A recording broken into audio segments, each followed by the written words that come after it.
दोस्तों आप सब, मैं हूं आपका दोस्त विनय मिश्रा। इस वीडियो में हम लोग एसोसिएटिव मैपिंग जानेंगे, बहुत ही शानदार तरीके से इसको जानेंगे। इसका हार्डवेयर इंप्लीमेंटेशन मैं आपको बताऊंगा, इसमें जो पॉइंट्स आपको याद रखना है जो कि क्वेश्चन सॉल्व करने में आपको मदद करेंगे, ये मैं आपको बताऊंगा। तो चलिए स्टार्ट करते हैं एसोसिएटिव मैपिंग को। इसके पहले वीडियो तक के हमने डायरेक्ट मैपिंग का पूरा कंसेप्ट जान लिया है, बहुत सारे क्वेश्चन सॉल्व करके देखें, उसका आइडिया बहुत अच्छे से अपना क्लियर हो गया होगा। ठीक है, तो अब एसोसिएटिव मैपिंग जानते हैं। क्या है ये एसोसिएटिव मैपिंग? तो देखिए यहाँ पे जैसा कि लिखा है पहला point, in this technique there is no mapping function used to transfer the data, that is any main memory block can be mapped to any cache line, therefore cache address is not used। इसका मतलब क्या? तो देखिए इसका मतलब क्या, इसको हम लोग पहले समझते हैं एग्जांपल के थ्रू, फिर इसमें आएंगे हम लोग। तो देखिए आइडिया क्या है, पिछली बार हम लोग डायरेक्ट मैपिंग में क्या करना चाह रहे थे, अपन रिजर्वेशन कर रहे थे। अपन क्या कर रहे थे, के मॉड एम कर रहे थे, याद है आपको? के मॉड एम अपन लगा रहे थे और एम क्या था, जितने भी कैश ब्लॉक्स हम लोग के, और वो अपने को दे देता था आई,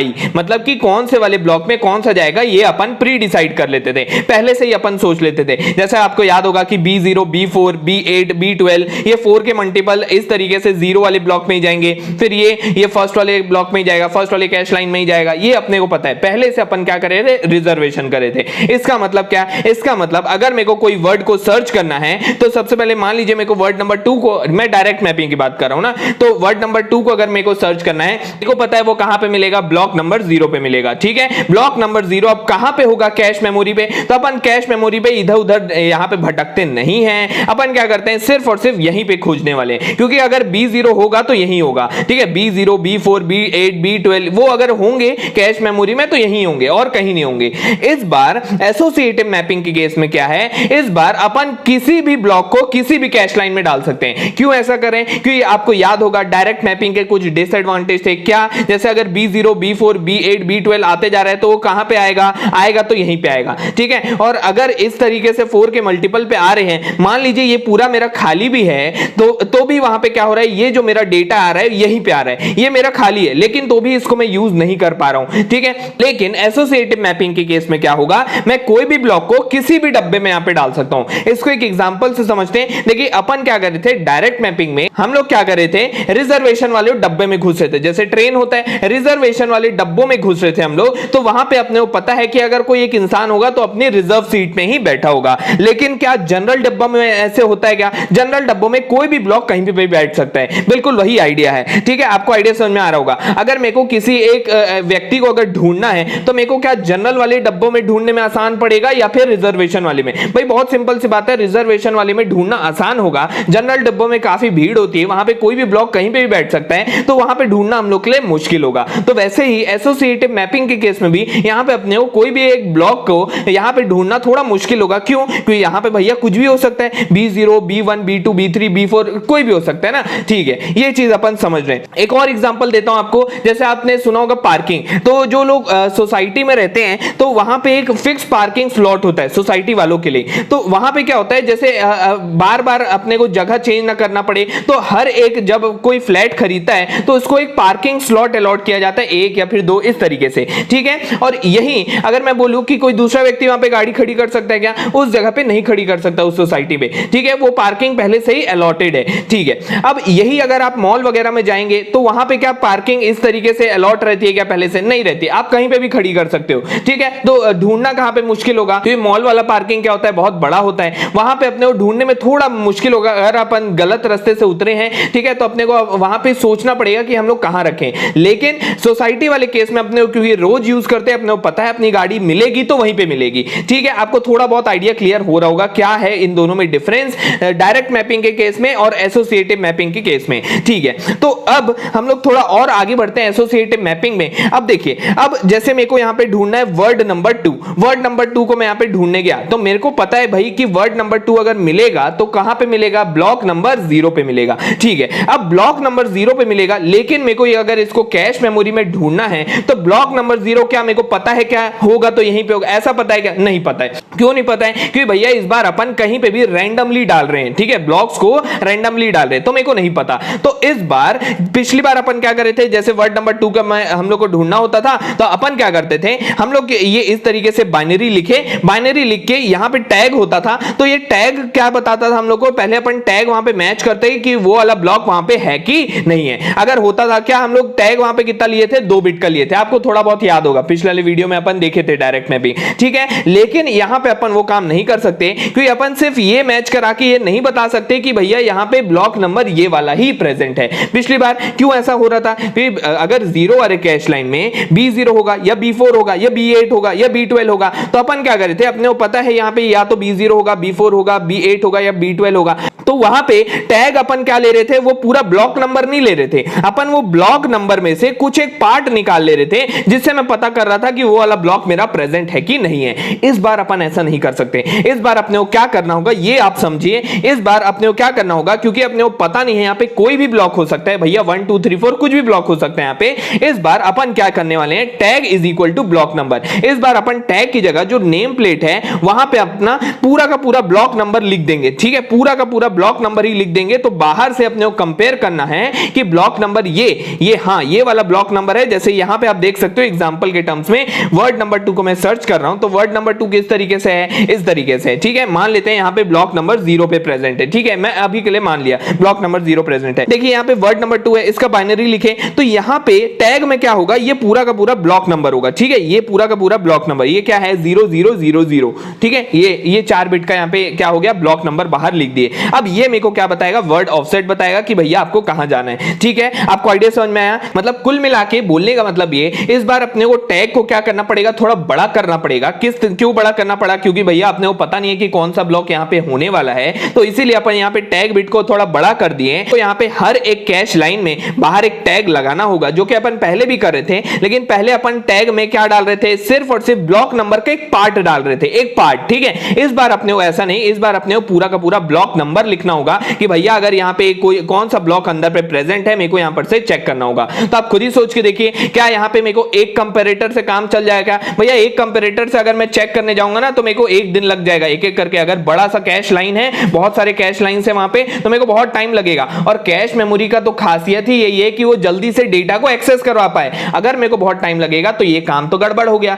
तो इसीलिए हम लोग इस बार एक कंपैरेटर का यूज ना करके एक से ज्यादा कंपैरेटर का यूज करेंगे। कितने करेंगे भाई? ऑब्वियस सी बात है, जितने भी हम लोग के पास टैग हैं उतने कंपैरेटर मेरे को यूज करना होगा। ये चीज आपको समझ में आया? बहुत बढ़िया। उससे क्या होगा, तुरंत मैं कंपेयर करूंगा और तुरंत मैं बताऊंगा कि हाँ भैया इस वाले ब्लॉक में प्रेजेंट है। अब चाहो तो और गेट लगा सकते हो। तो और गेट लगाने से फायदा क्या होगा? और गेट लगाने से फायदा ये होगा कि भैया यहां पे जो भी हिट किया, कोई भी एक इनपुट पे अगर हाई हुआ तो मेरा आउटपुट क्या होने वाला है, हाई होगा। तो मेरे को वो पता चल जाएगा कि वो ब्लॉक वहां पे प्रेजेंट है। आपको आइडिया समझ में आया होगा कि हम लोग किस तरीके से आखिर हार्डवेयर को इंप्लीमेंट करेंगे। इसीलिए इसको मैनी टू मैनी फंक्शन भी बोलते हैं, क्योंकि कोई भी ब्लॉक कहीं पे भी यहां पे रह सकता है। ठीक है, कोई दिक्कत नहीं। यहां तक के तो समझ गए। अब आते हैं फिर से अपन पॉइंट्स में, एक बार पॉइंट्स को रीड करते हैं, फिर हम लोग हार्डवेयर इंप्लीमेंटेशन देख लेते हैं। उसके बाद मैं आपको बताऊंगा जो पॉइंट्स आपको यहां पे ध्यान रखने हैं, जो कि आपके न्यूमेरिकल सॉल्विंग में मदद करेंगे। देखिए, तो ये पहला पॉइंट तो अपन सीख गए। तो इसीलिए यहां पे जो मेमोरी है, यहां पे क्या लिखा है, last line, therefore cash address अपने को नहीं लगता। कैश एड्रेस अपने को नहीं लगेगा,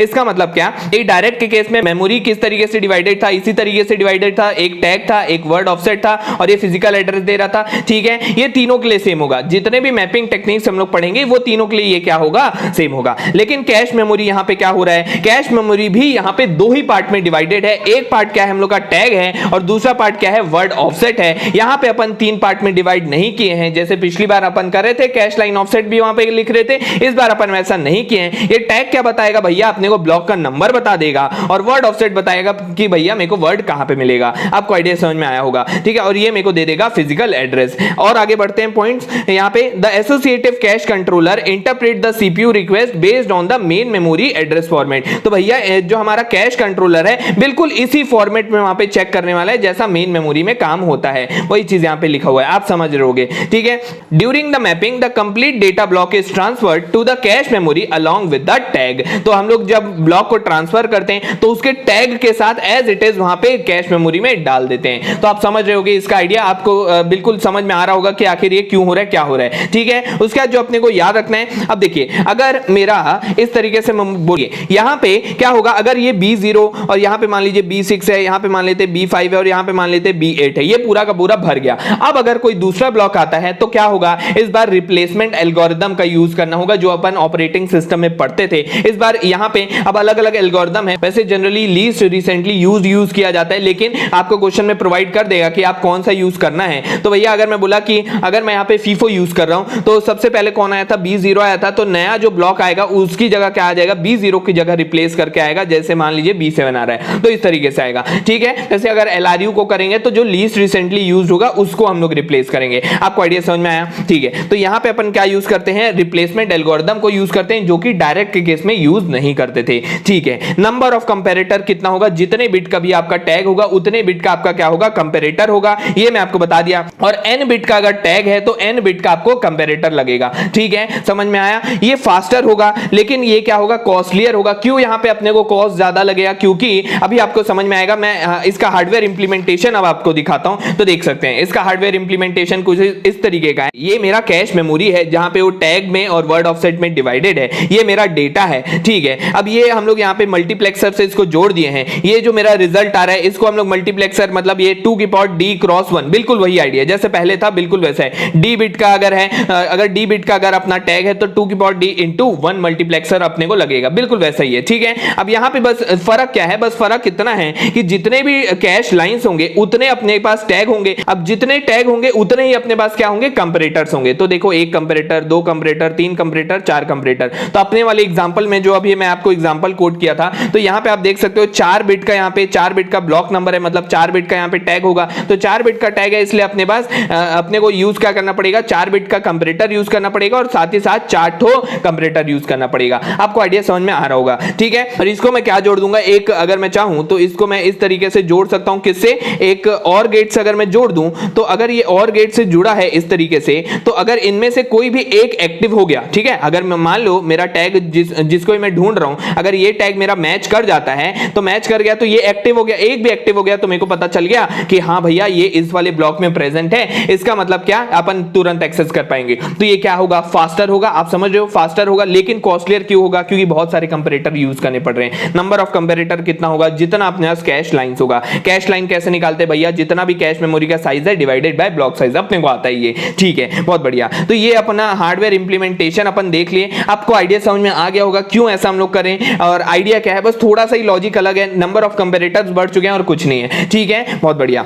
अब लास्ट में जल्दी से आपको बता देता हूं जो पॉइंट्स आपको ध्यान में रखना है, जो कि आपके न्यूमेरिकल सॉल्विंग में आपको बहुत मदद करेगा। एसोसिएटिव मैपिंग में कैश मेमोरी अपना इस तरीके से डिवाइडेड है, मेन मेमोरी इस तरीके से डिवाइडेड है। वर्ड ऑफसेट कैसे निकालते हैं भैया, ब्लॉक साइज दिया है उसका log बेस 2 ले लो। टैग कैसे निकालते हैं भैया, मेन मेमोरी, जितने भी मेन मेमोरी ब्लॉक है उसका log बेस 2 ले लो, ये अपने को आता है, ठीक है। यहाँ पे कोई मैपिंग फंक्शन यूज नहीं करते, कहीं पे भी प्लेस करो ब्लॉक को, कोई दिक्कत नहीं है। अगर कैश मेमोरी फुल हो गया है तो रिप्लेसमेंट एल्गोरिथम का यूज करो। और नंबर ऑफ कंपैरेटर कितना होगा, नंबर ऑफ टैग के बराबर। नंबर ऑफ टैग कैसे निकालते हैं, cache memory size upon block size. तो इतना अगर आपको पता है और अगर आप मेरे प्रीवियस वाले वीडियो को फॉलो करते हुए आ रहे हैं तो आपको जरूर जरूर जरूर बन जाएंगे क्वेश्चन। अगले वीडियो मिलूंगा जहां पे हम लोग सॉल्व करेंगे कुछ practice problem related to associative mapping. इस वीडियो के लिए इतना ही रखता हूं, मिलता हूं अपने अगले वीडियो में। Thank you.